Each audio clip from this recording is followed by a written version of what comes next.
Presiden keempat Indonesia, Kiai Haji Abdurrahman Wahid atau Gus Dur, dikenal sebagai orang yang cerdas. Makanya, oleh sebagian kalangan, dia dianggap wali karena terkadang pemikirannya melampaui zamannya. Gus Dur dikenang sebagai sosok pejuang inklusi atau keterbukaan dan kesetaraan.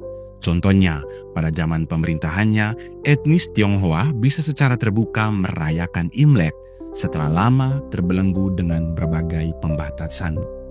Karena pemikirannya yang terbuka itulah, Gus Dur nyaris tak punya musuh. Semuanya dianggap sebagai kawan.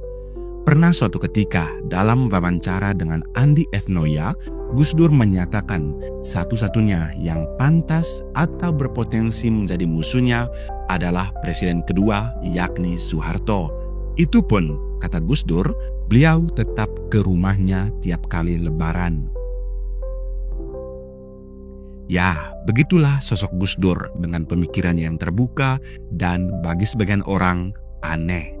Namun, bagi kalangan NU sendiri, Gus Dur adalah sosok waliullah dengan atribut karomah yang melekat padanya. Salah satu yang baru-baru ini populer adalah nubuat Gus Dur bahwa Prabowo Subianto akan menjadi presiden di usia tua. Belakangan, ramalan Gus Dur ini kembali ramai usai Prabowo Gibran unggul dalam hitung cepat Pilpres 2024. Ucapan Gus Dur itu tampak menjadi nyata. Benarkah Gus Dur pernah meramalkan demikian? Dan dari manakah cerita itu berasal? Pada akhir Oktober 2024, ramalan Gus Dur bahwa Prabowo akan menjadi presiden di usia senja disinggung oleh Nusron Wahid, mantan Ketua Umum Ansor.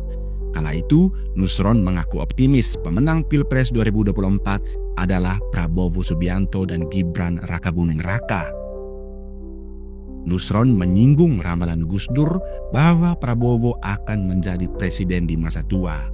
Nusron mengatakan banyak saksi yang mendengar ramalan Gus Dur menjadi presiden di masa tua. Bahkan berbagai media massa sudah mempublikasikan pernyataan tersebut. Pembenaran bahwa Gus Dur pernah meramalkan Prabowo menjadi presiden di usia tua juga dibenarkan oleh sepupu Gus Dur, Irfan Yusuf. Irfan Yusuf menceritakan isi percakapan dengan sepupunya, Presiden keempat RI Abdurrahman Wahid atau Gus Dur, soal ramalan Prabowo menjadi presiden di usia tua. Gus Irfan menyampaikan pengalamannya ketika berbincang dengan Gus Dur sebelum wafat pada tahun 2009 lalu. Obrolan antara dua sepupu itu terjadi ketika berziarah ke makam leluhur di Pondok Pesantren Tebu Ireng, Jawa Timur. Prabowo Subianto pun jadi bahan perbincangan Gus Dur dan Gus Irfan. Saat itu Gus Dur berpendapat Prabowo bakal menjadi presiden suatu hari nanti di usia senja. Tak hanya sekali, Gus Irfan menyebut bahwa Gus Dur menyampaikan ramalan itu di berbagai forum diskusi kepada orang yang berbeda di setiap pertemuan. Faktanya tak hanya Pak Prabowo. Pada tanggal 8 Januari 2006 lalu, Gus Dur silaturahmi ke rumah dinas wali kota Solo. Ia bertemu dengan beberapa tokoh agama dan tentu saja sang tuan rumah Jokowi yang baru menjabat 6 bulan sebagai wali kota. Saat itu Gus Dur pun memberi sambutan. Siapapun yang dikehendaki rakyat, termasuk Pak Jokowi ini, kalau jadi wali kota yang bagus, kelak juga bisa menjadi presiden. Demikian kata Gus Dur. Pernyataan tersebut hanya ditanggapi dengan senyum oleh Jokowi kala itu. Barangkali Jokowi dan hadirin saat itu menganggapnya sebagai bahasa penyemangat saja. Ketika Jokowi benar-benar menjadi presiden pada tahun 2014 lalu, banyak orang yang mengingat kisah tersebut. Mereka menganggap Gus Dur punya kelebihan mengetahui kejadian sebelum waktunya. Kini pun beredar ramalan Gus Dur tentang 7 musuh utama Prabowo saat menjadi Presiden RI, sebagaimana dikutip dari kanal YouTube YSP Official pada Minggu 3 Oktober 2024 lalu. Pertama, orang terdekat dari kalangan keluarga yang berbeda prinsip. Gus Dur memprediksi bahwa tantangan pertama yang mungkin dihadapi Prabowo adalah perbedaan prinsip di lingkaran keluarganya sendiri. Meskipun mendapat dukungan, ada kemungkinan bahwa orang-orang ini memiliki pandangan yang berbeda dalam hal politik atau kepemimpinan yang bisa menjadi tantangan tersendiri bagi Presiden Prabowo. Kedua, tokoh-tokoh kuat yang menyimpan agenda pribadi.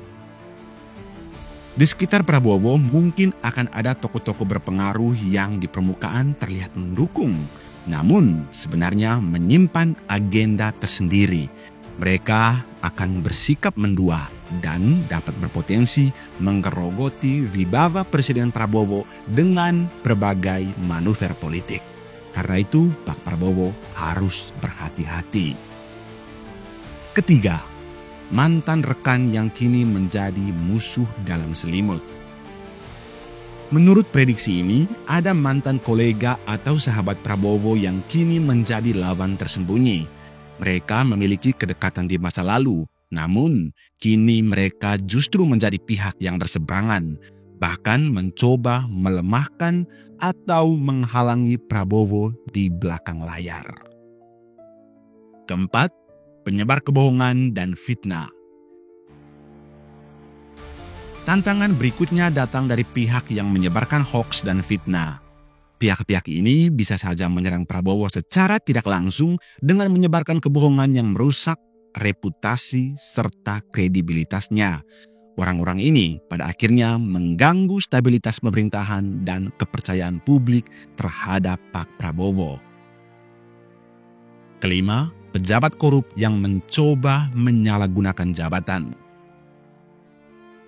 Menurut prediksi ini, musuh dalam selimut lainnya adalah pejabat atau bawahan yang korup. Pejabat-pejabat ini akan menyalahgunakan jabatan mereka untuk kepentingan pribadi yang bukan hanya merugikan negara, tetapi juga melemahkan wibawa dan integritas pemerintahan Prabowo. Keenam, perusak hubungan keluarga Prabowo. Wow. Musuh yang ini diyakini Gus Dur akan berusaha memecah hubungan antara Prabowo dan keluarganya, khususnya dengan anaknya. Keenam, para pemecah belah persatuan dan kesatuan. Musuh terakhir yang diprediksi adalah kelompok-kelompok yang memiliki kepentingan sendiri dan mengabaikan kepentingan bangsa, baik itu dari dalam maupun dari luar negeri. Mereka datang dari berbagai kalangan dengan agenda yang bertolak belakang dengan kepentingan nasional. Mereka mau agar Indonesia tetap menjadi negara berkembang, di mana kita terus bergantung pada sistem dan kekuatan mereka. Kehadiran mereka merupakan ancaman serius karena berpotensi menghancurkan persatuan dan kesatuan bangsa. Karena itu Gus Dur punya harapan, yakni agar Prabowo menjaga integritas dan bersikap tegas. Dalam ramalannya, Gus Dur berharap agar Prabowo bisa menjaga integritas, bersikap tegas, dan tidak terpengaruh oleh pihak-pihak yang berusaha menghancurkan persatuan bangsa.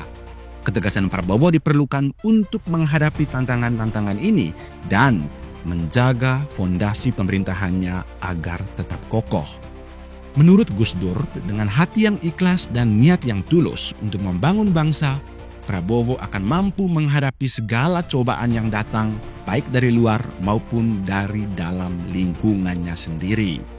Pada akhirnya, harapan besar ditempatkan pada Pak Prabowo untuk tetap fokus pada kepentingan bangsa dan negara di tengah ancaman dari berbagai pihak. Terlepas dari benar atau tidaknya ramalan ini, satu hal yang pasti, kita mengambil poin positifnya, yakni agar Pak Prabowo selalu berhati-hati dan selalu menjaga integritas agar mampu membawa Indonesia menuju Indonesia maju, khususnya dalam meraih cita-cita menuju Indonesia Emas tahun 2045.